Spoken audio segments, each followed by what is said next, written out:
السلام علیکم۔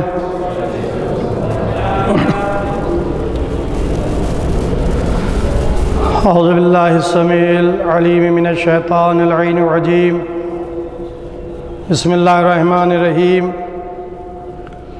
الحمد للہ رب العالمین، والصلاة والسلام علی اشرف الانبیاء والمرسلین وخاتم النبیین بالقاسم محمد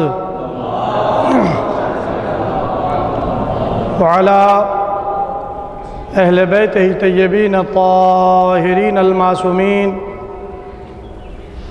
ولعنۃ اللہ علی اعدائہم اجمعین، اما بعد،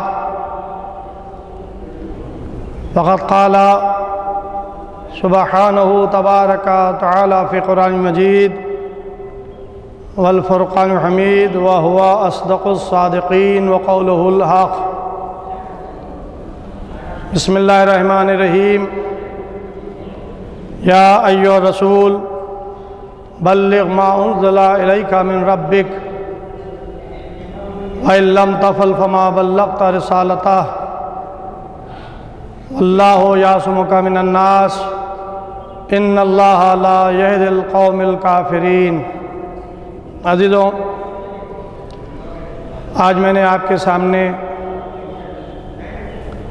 قرآن مجید کا 5واں سورہ،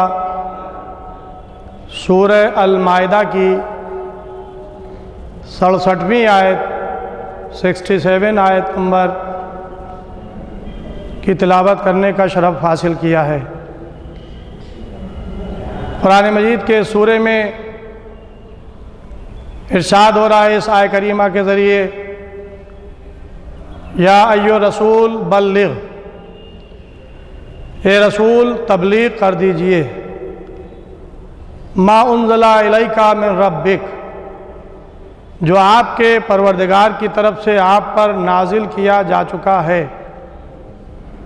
یہاں پر توئے جو وقف مطلق کی علامت ہے، ٹھہرنا چاہیے، پھر اس کے بعد دوسرا ٹکڑا شروع ہوتا ہے، وَإِن لَمْ تَفْعَلْ فَمَا بَلَّغْتَ رِسَالَتَهُ، پھر تو ہے وقف مطلق کی علامت، ٹھہرنا چاہیے۔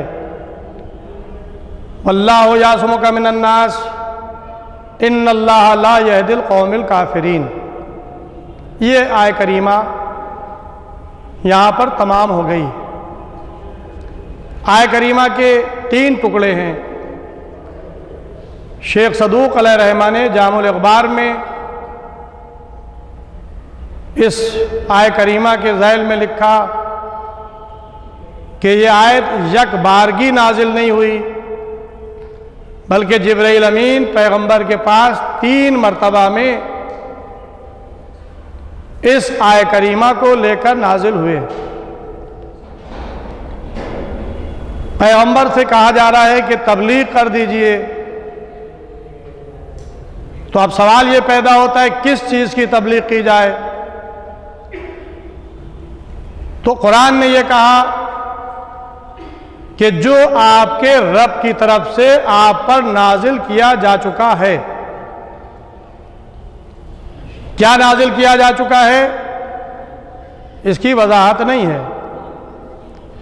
نماز، یہ پیغام پیغمبر پہنچا چکے، روزہ، اس کا پیغام پہنچایا جا چکا،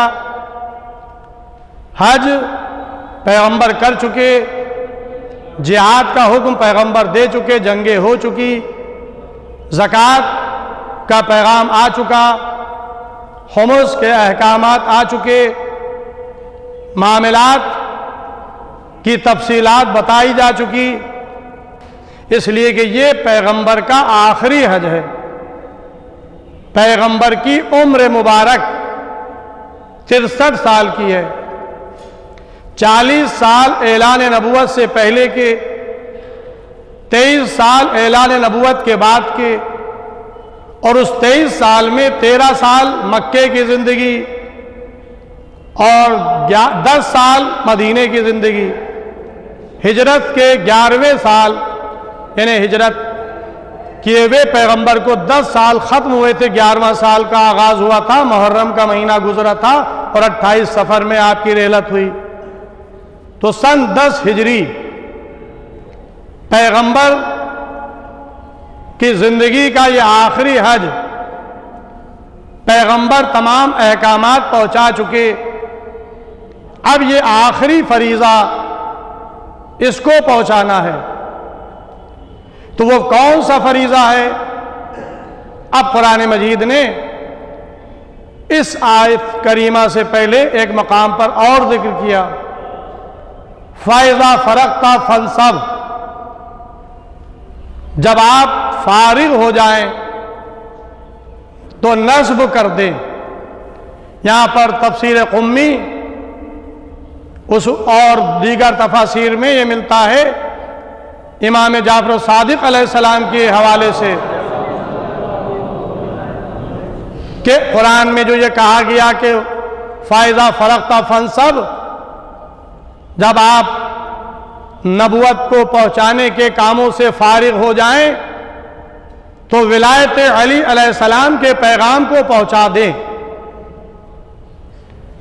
تفسیر میں معصوم نے اس جملے کی تفسیر کی وضاحت کی جس کا ذکر اس آیت میں کیا گیا اور اس سے پہلے سورہ مائدہ کی 67ویں آیت میں کیا گیا کہ جو آپ کے رب کی طرف سے آپ پر نازل کیا جا چکا ہے، ایک ایسا پیغام جو آپ کے ذمے ہے، یہ آپ کو پہنچانا ہے۔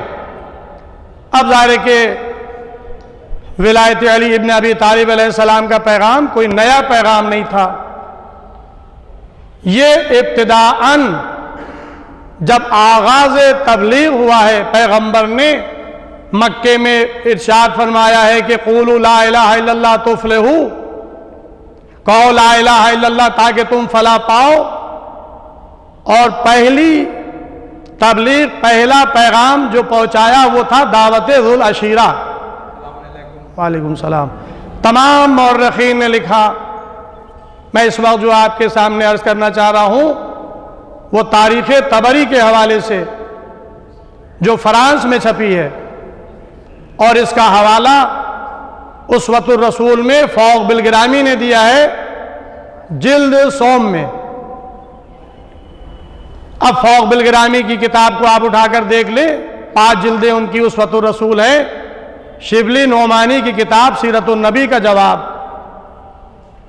اس لیے کہ ہمارے کیا علماء نے کبھی خاموشی اختیار نہیں کی۔ اگر دشمن غلط پروپیگنڈا کر رہا ہے، غلط باتیں پیش کر رہا ہے، تو اس کا جواب شیعہ علماء نے دیا ہے ہمیشہ، ہر دور میں۔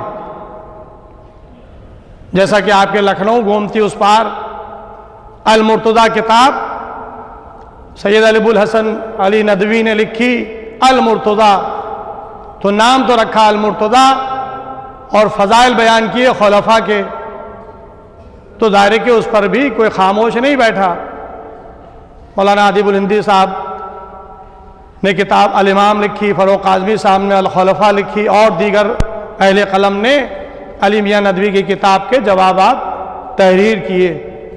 تو اس طرح سے یہ ہمیشہ شیعوں کا شیوا رہا علماء کا کہ اگر دشمن کی طرف سے کوئی پروپیگنڈا غلط ہوتا ہے، چاہے وہ تقریری طور پہ ہو چاہے وہ تحریری طور پہ ہو، تو اس کا جواب دیا جاتا ہے تاکہ کنفیوزنگ نہ رہے، لوگ اسی کو سچ نہ سمجھتے رہیں، جو سچ ہے، جو حق ہے، اس کو بیان کیا جاتا رہے۔ لہذا شبلی نعمانی نے سیرت النبی لکھی، فوق بالگرامی نے اس کا جواب اسوۃ الرسول لکھے۔ اسوۃ الرسول کی 5 جلدیں ہیں۔ تو جب انہوں نے دعوت ذو العشیرہ کا ذکر کیا تو انہوں نے کسی شیعہ کتاب کا حوالہ نہیں دیا۔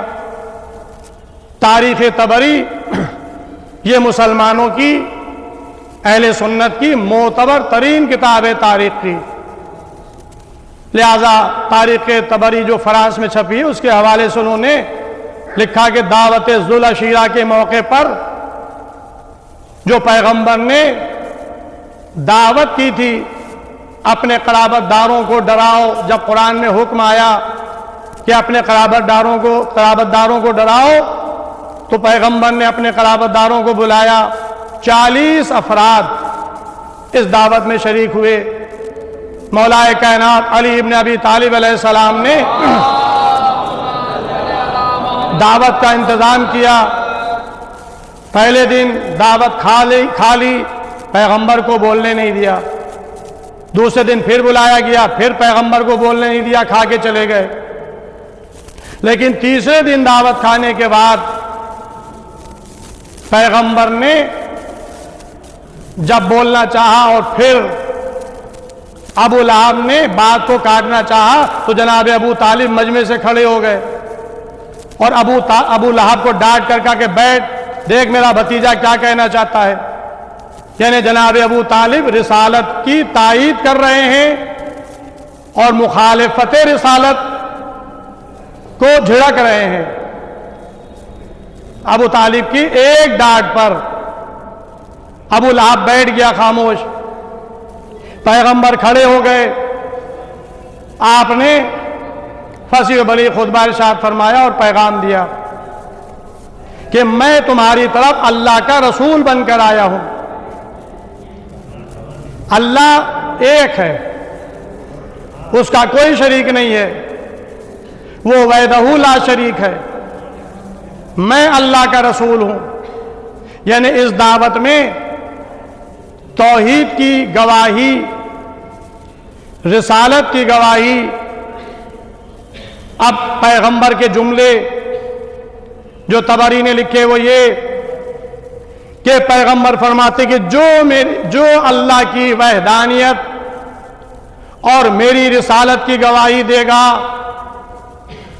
اور مجھ سے میری نصرت و مدد کا وعدہ کرے گا, وہ میرے بعد میرا وصی ہوگا, جانشین ہوگا, وزیر ہوگا, خلیفہ ہوگا.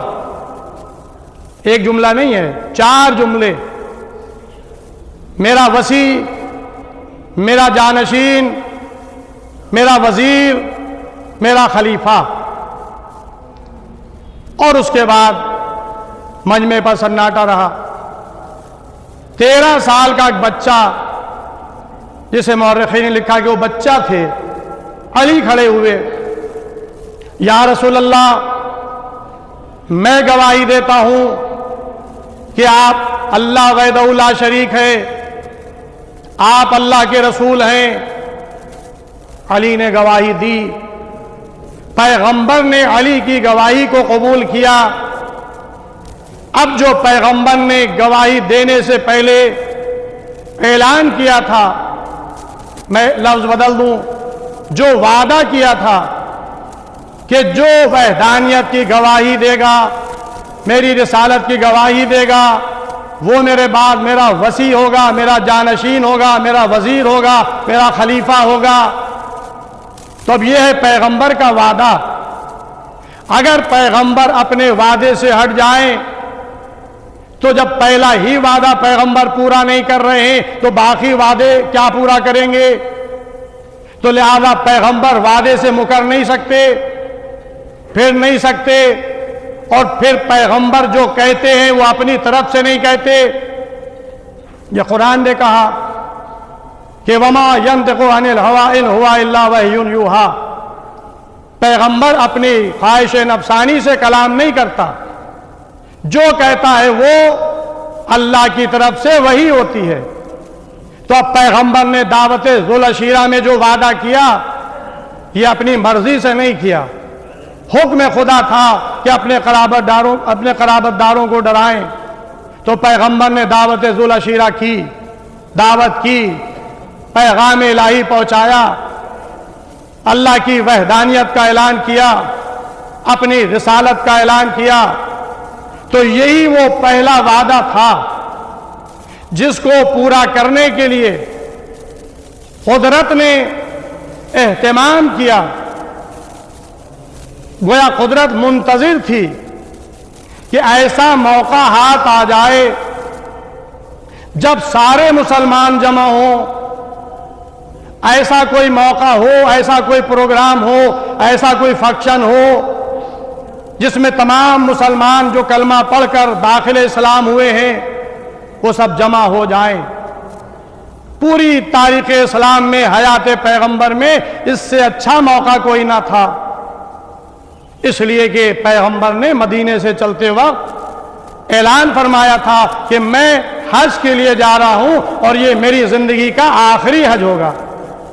لہذا مدینے سے لوگ چلے، عورتیں بھی ساتھ میں تھیں، مرد بھی ساتھ میں تھے، جوان بھی تھے، بوڑھے بھی تھے، اصحاب رسول کا مجمع، پیغمبر کی ساتھ سب نے حج کے فریضے کو ادا کیا۔ کس طرح سے فریضہ حج ادا ہوتا ہے، پیغمبر نے مناسک حج بتائے، حج کرنے کی تعلیمات سکھائی، ارکان حج بتائے۔ حج سے فارغ ہو گئے، اللہ یاد دہانی کرا رہا ہے، فائزہ فرغت فانصب، جب تم رسالت کے کاموں سے فارغ ہو جاؤ، فانصب، تم نصب کر دو۔ پیغمبر حج کر کے چلے، غدیر تک پہنچنے پائے تھے۔ تاریخی جغرافیہ کے لحاظ سے غدیر اس مقام کو کہتے ہیں جو عرب کی سرزمین کا ایسا چوراہا تھا جہاں سے مختلف راستے تھے، یمن والے الگ، مصر والے الگ، مدینے والے الگ، عراق والے الگ، یعنی مکے سے غدیر تک جو مجمع آیا یہ سارا مجمع ساتھ میں تھا۔ ابھی کسی ایریا، کسی حلقے والے پیغمبر سے جدا نہیں ہوئے تھے کہ جبرائیل امین چلے، یا ایھا رسول بلغ ما انزل الیک من ربک۔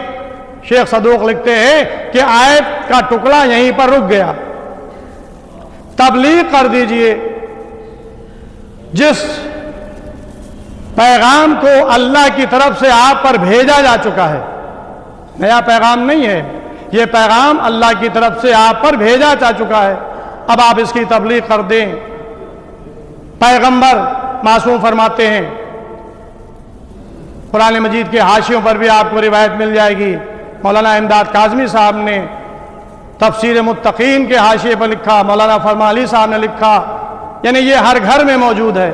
اور اس کے بعد پھر بڑی تفسیریں، بڑی امینی صاحب کی الغدیر، مقبول احمد صاحب کا غمیمہ، خطبہ غدیر، یہ ساری کتابیں موجود ہیں۔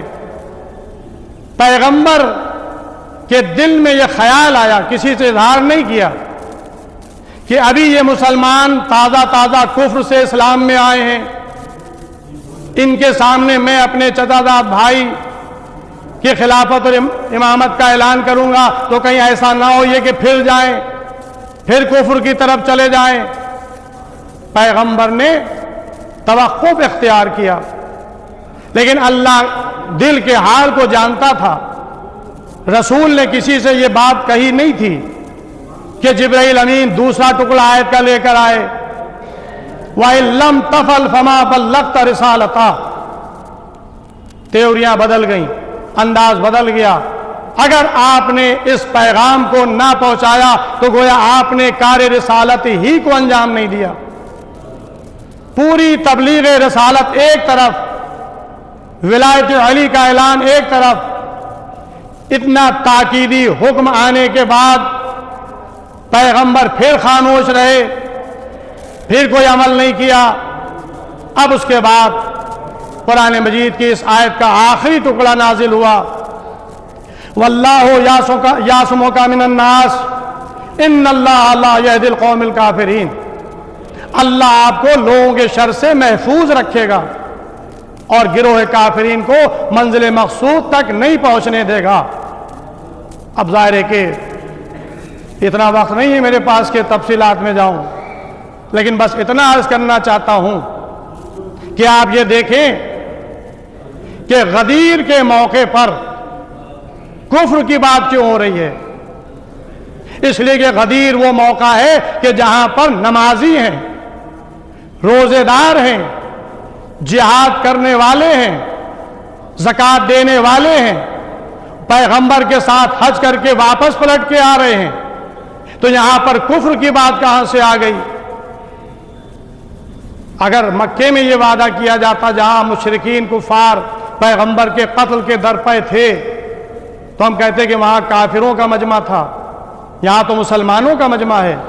لیکن اللہ کافروں سے زیادہ سخت دشمن مسلمانوں کے گروہ کو سمجھتا ہے، جسے قرآن نے منافق کہا ہے۔ اس لیے کافر و مشرک وہ تھے کہ جو پیغمبر کے مقابلے پر کھل کے آئے، جنگیں لڑیں، لیکن مسلمان کا گروہ منافقین کا وہ گروہ ہے کہ جو ظاہر میں تو کہہ رہا لا الہ الا اللہ محمد رسول اللہ، لیکن اندر اندر اللہ کی بھی مخالفت، رسول کی بھی مخالفت، دین کی بھی مخالفت، اسلام کی بھی مخالفت۔ رسول جو چاہے کہیں ہم اپنی کریں گے، تو لہذا اللہ نے پیغمبر سے وعدہ کیا، واللہ یعصمک من الناس، اللہ آپ کو لوگوں کے شر سے محفوظ رکھے گا، ان اللہ لا یہدی القوم الکافرین، اور گروہ کافرین کو منزل مقصود تک نہیں پہنچنے دے گا۔ اللہ نے جب وعدہ کر لیا تب پیغمبر نے کہا بلال آواز دو، حی علی خیر العمل، اے لوگوں عمل خیر کی طرف آؤ، عمل خیر کی طرف آؤ۔ یہ آواز گونجی، جو مجمع آگے تھا، جو بڑھ گیا تھا ان کو واپس بلایا گیا، جو مجمع پیچھے تھا ان کو واپس بلایا، جو ان کا انتظار کیا گیا۔ اور اب غدیر کے چٹیل میدان میں جہاں پہ نہ سائے کا انتظام، نہ پانی کا انتظام، کانٹے دار درخت، جھاڑیاں، لوگوں نے اپنی عبائیں اتاری، زمین کو صاف کیا، بچھا کے بیٹھ گئے، کسی نے سر پہ ڈال لیا دھوپ کی تپش سے بچنے کے لیے۔ اور اب پیغمبر ممبر کہاں سے لائے؟ پالان شتر کا ممبر بنایا،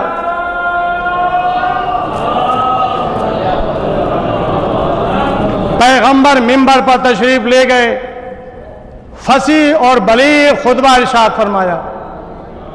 چاہنے والے مولا کائنات کے محب غدیر کا خطبہ پڑھیں، فضائل کا مجموعہ ہے غدیر کا خطبہ۔ غدیر کے خطبے میں فضائل علی بیان کیے رسول نے، اور اس کے بعد مسلمانوں سے پوچھا یہ بتاؤ کہ میں تمہارے نفسوں پر تم سے اولا ہوں یا نہیں؟ سب نے کہا قالو بلا، بے شک آپ ہمارے نفسوں پر ہم سے اولا ہیں۔ جب پیغمبر نے اقرار لے لیا تو آپ نے اپنے دونوں ہاتھوں پر علی کے بازوؤں کو بلند کر کے اتنا بلند کیا کہ رسول چھپ گئے، علی سامنے آ گئے، اور فرمایا کہ من کنت مولا ہو فہذا علی مولا، جس کا میں مولا ہوں اس کے یہ علی مولا ہے۔ اور اس کے بعد دعا فرمائی اللہم والی من والا ہو وعاد من آدا ہو وانصر من نصرہم واغزل من خذلہم، اے پروردگار تو اسے دوست رکھنا جو علی کو دوست رکھے، تو اس کی نصرت و مدد کرنا جو علی کی نصرت و مدد کرے، تو اسے دشمن رکھنا جو علی کو دشمن رکھے، تو اسے چھوڑ دینا جو علی کو چھوڑ دے۔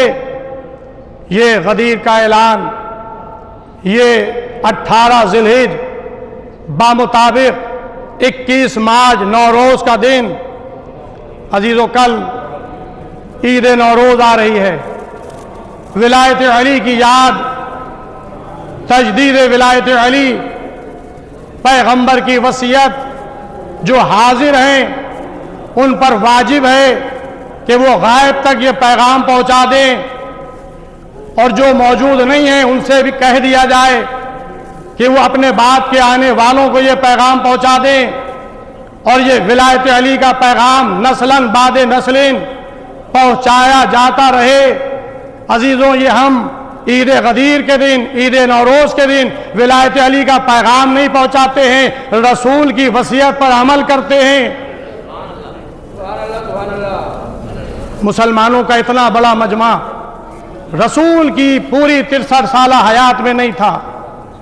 اس عظیم پیغام کو مسلمانوں نے بھلا دیا۔ علی رسول فرما رہے ہیں کہ میرے بعد علی میرا وصی ہے، جانشین ہے، میرے بعد حاکم ہے۔ ظاہر ہے کہ ابھی چند لمحوں کے اندر 2-4 باتیں عرض کرنا ہے۔ نوروز، یہ بہت سی فضیلتیں نوروز کے دن جمع ہو گئی۔ آپ کے لکھنؤ کے عالم دین علامہ ناصر ملت صاحب قبلہ اعلی اللہ مقامہ نے تحفہ احمدیہ 3 جلدوں میں مرتب کی ہے۔ اس کی تیسری جلد میں 12 مہینے کے آداب اور اعمال لکھے ہیں۔ انہوں نے عید نوروز کے بارے میں بھی لکھا ہے۔ کتاب ہماری لائبریری میں موجود ہے، یہاں پر بھی فوٹو کاپی موجود ہے۔ اس میں انہوں نے عید نوروز کی پوری تفصیلی روایت لکھی ہے، جس میں خاص ذکر ولایت علی کا ہے۔ لہذا عید نوروز کے دن وقت تحویل آفتاب ہمیں نظر مولا کائنات دلانا ہے۔ اس سال جو تحویل آفتاب کا وقت ہے وہ ہے 21 مارچ صبح 4:14 ہفتے کا دن، یعنی کل صبح نماز فجر سے پہلے۔ اس لیے کل کی نماز فجر کا جو وقت ہے 4:54 پہ ہے، لہذا 40 منٹ قبل نماز فجر سے پہلے 4:14 پہ آپ عید نوروز کی نظر امیر المومنین کی دلوائیں گے۔ اور جو مقصود چیزیں ہیں، کچھ آیات ہیں، کچھ دعائیں ہیں، کچھ سورے ہیں۔ روزہ رکھنا مستحب ہے، غسل کرنا مستحب ہے، پاک و صاف لباس پہننا مستحب ہے۔ 6 سورے امیر المومنین نے فرمایا، سورہ نور، سورہ بنی اسرائیل، سورہ حدید، سورہ حشر، سورہ صفات، سورہ اعلیٰ۔ جو شخص اس سوروں کی تلاوت کرے گا عید نوروز کے دن سال بھر تک کے وہ بلاؤں سے محفوظ رہے گا۔ لہذا کل روزہ رکھنا مستحب، اعمال نوروز یہ ظہر عصر کے وقت بجا لانا مستحب ہے۔ اور بس آخری کلام میں کہ پیغمبر مدینے آ گئے، لوگوں نے ولایت کے بارے میں سوال کیا، پیغمبر نے اس کا جواب دیا۔